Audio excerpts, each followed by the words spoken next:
In our earlier video, a comment I made was met with some controversy. This comment was towards Oprah. Now, I will not name the person in question, but I extend this to you, oh commenter of YouTube. We hate people. Especially Oprah. Alright, well, my major problem with Oprah is her new show, the Oprah's Big Give thing. Yeah. If you haven't seen it, well, you're extremely lucky, but here's the basic premise. So these people have money, and they're supposed to give it to people who need said money. But they can't just give them the money, because that would be way too straightforward, much too simple. They gotta go out and get some sort of extravagant service, like, I don't know, get some movie star to go to the person's house and make them all happy and cheer them up. And whoever gives away the most money, the quickest, to people who deserve it the most, win money from Oprah. So, you're giving money in the name of Oprah, and if you don't give, enough money fast enough in the name of Oprah, Oprah boots you off. That seems a little harsh and selfish for somebody who's supposed to be all nice and happy and a ball of sunshine.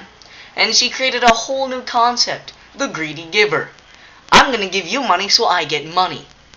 That's unbelievable. If we have to pay people to do something that's nice, we have fallen too far, and Oprah, you can't fix it. So don't try, you're just making us worse. So apparently, a guy likes Oprah enough to stand being around her for more than a minute. The guy's name is Stedman Graham. Now, if you don't know about him, congratulations, neither of us do. But the problem with this whole thing is that he was an American soldier, a businessman, he was a public speaker, and pretty much had the best life anybody could think of. Now, why don't we know this? Because it was overshadowed by Oprah. Which just goes to show you, you could be President of the United States in 1985, but if you meet Oprah in 1987, nothing matters anymore. As I'm sure you've all heard, Oprah has something she calls a book club.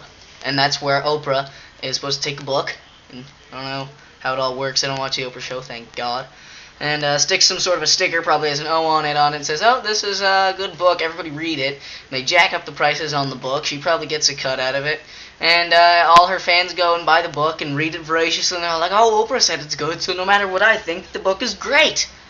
But if you check some of the dates, she's supposed to be putting out a book every month, but from what I was able to find, in 2006 it was, I believe, only one book was declared the Oprah Book of the Month. So for 11 months, no books were good. Really, Oprah? No books? You couldn't find even one to just put your sticker on, just, to fulfill your monthly duties? No books were good enough for Oprah? So apparently, Oprah's got a thyroid condition, which causes her to gain 20 pounds. Now, I'm not making fun of her because she has a medical condition, and I'm not making fun of her because she's fat. I've been there, I've done that, I have the t-shirt for it. What I'm pointing out is the fact that she's making excuses, because every time she gains a couple pounds, it's her thyroid condition, and not McDonald's. Every time I gain 20 pounds, which is a lot more than you'd think, I'm just going to say I have a thyroid condition. I have 5 thyroid conditions. Oprah has 2 magazines. One is O, the Oprah magazine, because that's a creative title. And the other one is O at Home. I guess O, the Oprah magazine at home, a little too wordy for her. Anyways, she has mountains of money. I mean, she doesn't say it outright, but I'm pretty sure somewhere back there she's skiing on gold. And she puts out 2 magazines.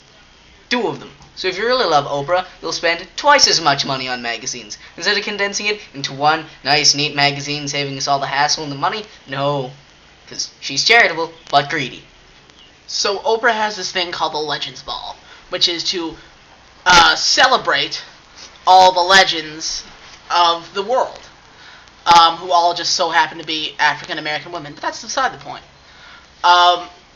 Basically, she tries to pawn this off as a celebration of overcoming the odds and so forth and want wit. So, but the big underlying message between all this is to just give Oprah more face time. See, her 2 shows, her magazines, and her movies, which I'm pretty sure she has, they just haven't been released yet, aren't enough media exposure for Oprah. she needs more, and she needs more praise from those of you who watch her. So what she does is she praises other people so that you will praise her. Oprah has a YouTube channel, so in case you haven't gotten enough Oprah on television or in the books or in her magazines, you have more Oprah on the internet. Now, we checked, and in the top most popular and top viewed, Oprah's channel doesn't appear, which means that Oprah's extremely popular and famous all over the television, but her viewers apparently are too old to know what the internet is. Way to go, Oprah. Your fan base is huge. Have you ever felt really sad about something? How about really happy? Did you just finish watching television? Here's why. Oprah controls your emotions. Think about it. If you ever watch an Oprah program like The Big Give, you feel happy because people are giving money to other people. And if you just get finished watching one of Oprah's story on animals or whatever it is she does, I don't watch her show, you feel sad, depressed, because so is Oprah. If we do not stop Oprah right now, she will control our very movements by what she does. Pretty soon, everybody will be recommending books to their friends and skiing on piles of gold. Like everybody else on TV, Oprah likes to pick sides in the political elections. Now, whoever Oprah says is a good person, obviously everybody who watches Oprah is going to vote for. What that means is that the whole political election system of America is being controlled by Oprah. And nobody's doing anything about it. Throughout the making of this video, as we are not perfect, we have screwed up many times, and there's a lot of scenes that are cut. But it always happens when we're talking about Oprah, never off camera or anything. So that leads me to believe that Oprah can control other countries and other people. I'm scared. Oprah's somewhere in her Oprah cave, taking control of all of us right now. Now, if that doesn't frighten you, I don't know what will. I hate people.